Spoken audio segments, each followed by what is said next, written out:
आज बिहार में देखा जा रहा है, सरकार बनते ही सरकार के शिक्षा मंत्री जो हैं उनका वीडियो देखा गया झाड़ फूँक कराते हुए। तो लगता है कि शिक्षा बिहार का झाड़ फूँक से ही गतिशीलता प्राप्त करेगी। साथ साथ उन्होंने छात्र छात्राओं के आंदोलन पर जो स्टेटमेंट दिया है, जो विचार व्यक्त किया है, वो बहुत ही घोर निंदनीय है।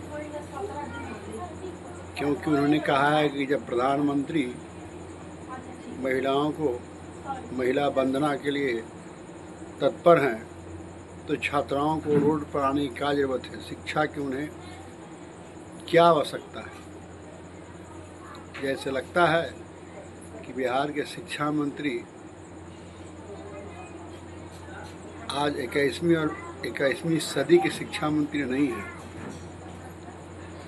वह अतीत पीछे के जिसमें मनोवादी व्यवस्था का बोलबाला था, जहां महिलाओं को पढ़ने के लिए, शिक्षा प्राप्त करने के लिए प्रतिबंध था, उस व्यवस्था की तरफ समाज को ले जाना चाहते हैं, महिलाओं को ले जाना चाहते हैं। बहुत ही निंदनीय और दुर्भाग्यपूर्ण है।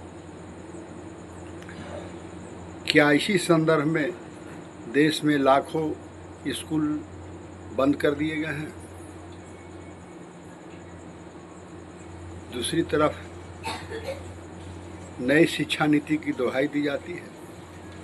नए कॉलेज, विदेशी कॉलेज भारत में खोला जा रहा है, इसके लिए उचित व्यवस्था की जा रही है।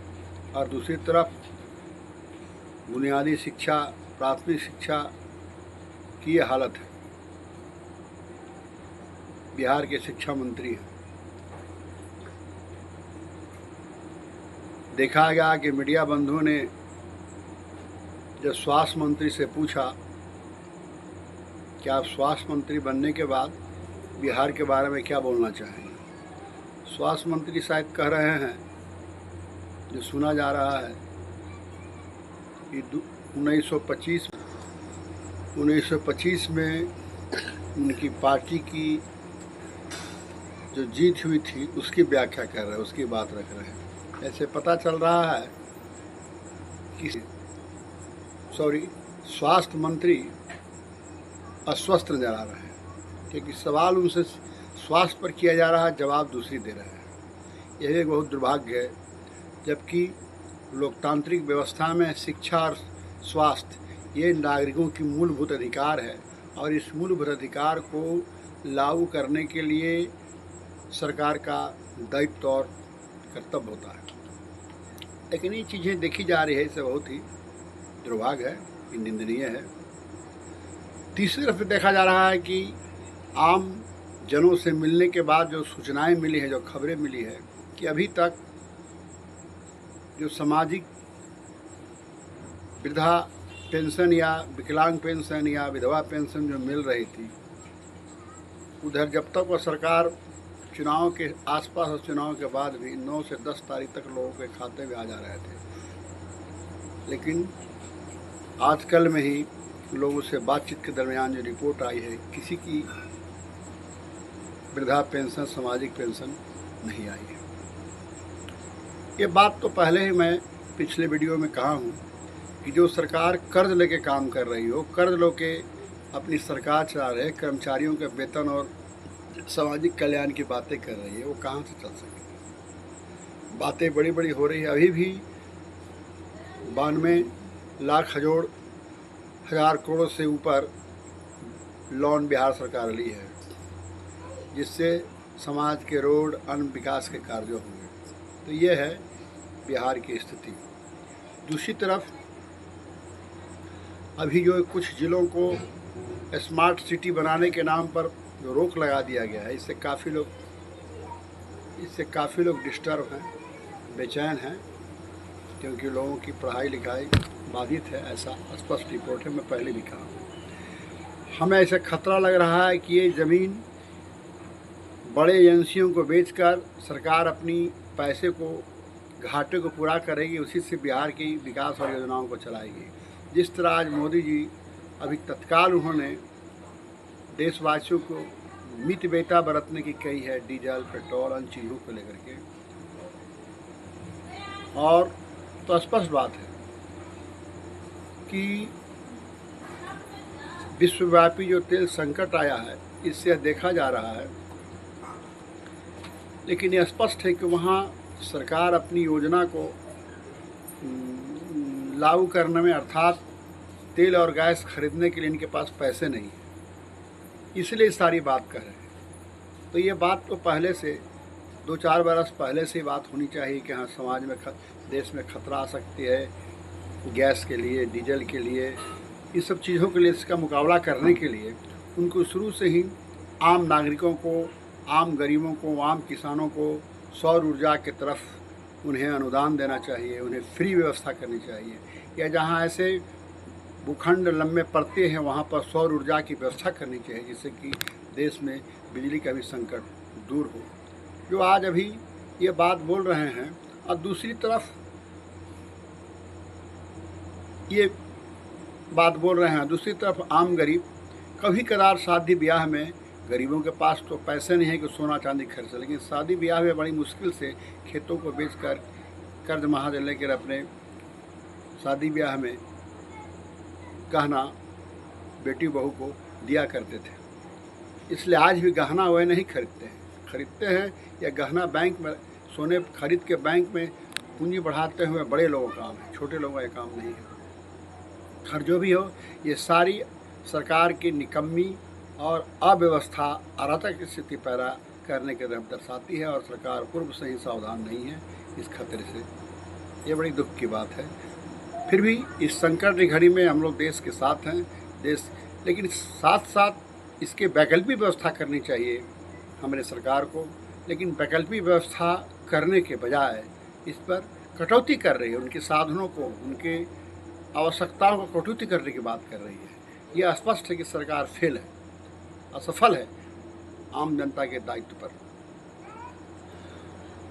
तो ये बड़ी दुख की बात है। बिहार में वर्तमान में इन देखा जा रहा है, खासकर मुख्यमंत्री ने घोषणा की है कि अपराधियों को माला न पहनाओ, उन्हें माला चढ़ाओ।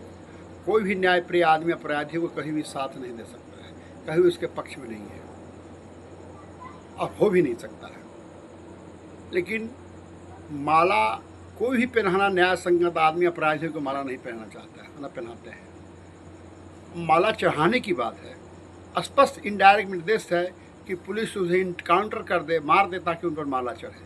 अर्थात न्याय की जो प्रक्रिया है, न्यायालय की जो प्रक्रिया है कि दोषी व्यक्तियों को पकड़कर न्यायालय के हवाले कर उन पर मुकदमा की जांच पड़ताल कर चलाया जाए, उनकी जांच में पता चल सकता है कि अपराधी सुधर भी सकता है और अपराधी नहीं भी है और अपराधी है भी। लेकिन पहले ही डिसाइड कर दे रहे हैं, इनडायरेक्ट में पुलिस को खुली छूट दे रहे हैं कि माला न पहनाओ, माला चढ़ाओ। इसलिए कि मृत आदमी पर ही माला चढ़ाया जाता है, जिंदा आदमी को माला पहनाया जाता है। तो कोई भी इंसान अपराधियों को माला नहीं पहना सकता है, न पहनाता है, यह इतिहास है। बल्कि खुद सरकार अपराधियों से जुड़े, अपराध वाले व्यक्तित्व से सरकार में ऐसे बहुत सारे लोग हैं जो जुड़े हुए हैं, उनको तो खुद माला ही पहना रही है। यह भी एक बड़ी दुख की बात है कि ये भी जो इनडायरेक्ट में कानून का राज बनाने के बजाय पुलिस का राज बनाना चाहती है। तो इसके खिलाफ बिहार के नागरिकों को, बिहार के बुद्धिजीवियों को, बिहार के लोकतंत्र पसंद व्यक्तियों को, समाजवादी लोगों को, न्यायप्रिय लोगों को इसके खिलाफ आगे आना होगा, एकजुट होना होगा, आवाज़ बुलंद करनी होगी। साथ साथ बुलडोजर राज की स्थापना करने की पूरी कोशिश है। अर्थात आज सरकार बनते ही देखा गया कि विभिन्न क्षेत्रों में गरीबों को बिना नोटिस दिए हुए उनके आवासीय भूखंड को ढा दिया गया। आज भी बहुत सही क्रम जारी है, जबकि सर्वोच्च न्यायालय का ऐसा नहीं कहना है। किसी भी अवस्था में अगर वह ज़मीन पर काबिज हैं तो उन्हें बलाते हटा नहीं सकता है बिना वैकल्पिक व्यवस्था किए हुए। अर्थात कानून के जरिए कानून के रखवाले ही कानून को तोड़ रहे हैं और जनता के साथ अमानवीय व्यवहार कर रहे हैं। इस तरह की बिलखते हुए ठंड में लोगों को बर्बाद कर दिए हैं, ढा ढूकर मकान को ढाकर बिलखते हुए बच्चों को रोड पर छोड़कर। यह अमानवीय सरकार है। यह सरकार के खिलाफ आम गरीबों को एकजुट होना होगा, आम न्यायप्रिय लोगों को एकजुट होना होगा, अन्यथा विभिन्न स्थानीय और क्षेत्रीय भिन्नताओं में विभक्त रहने से आज काम चलने वाला नहीं है। आज सभी न्यायप्रिय लोगों को आवाज़ उठानी होगी, एकजुट होनी होगी। मैं लोकतांत्रिक समाजवादी पार्टी के प्रदेश संयोजक धीरेन्द्र पासवान अपनी बातों को समाप्त करते हुए और पूरे देशवासियों को, बिहार वासियों को बहुत बहुत शुभकामनाएं देता हूं कि वो आगे आएँ और इस न्याय के खिलाफ आवाज़ उठाएं। हर स्तर पर जिन लोगों को मेरी बात पसंद है, नापसंद है, सभी लोग अपनी टिप्पणी व्यक्त कर सकते हैं। ये मेरी बड़ी खुशी की बात है, क्योंकि लोकतंत्र का मतलब है 100 विचार को खिलने दो, 100 फूल खिलने दो, 100 विचारों का प्रतियोगिता आपस में होने दो। इन्हीं बातों के साथ मैं अपनी वाणी विराम देता हूँ। शुभकामनाओं के साथ लोकतांत्रिक समाजवादी पार्टी बिहार प्रदेश धीरेन्द्र पासवान संयोजक।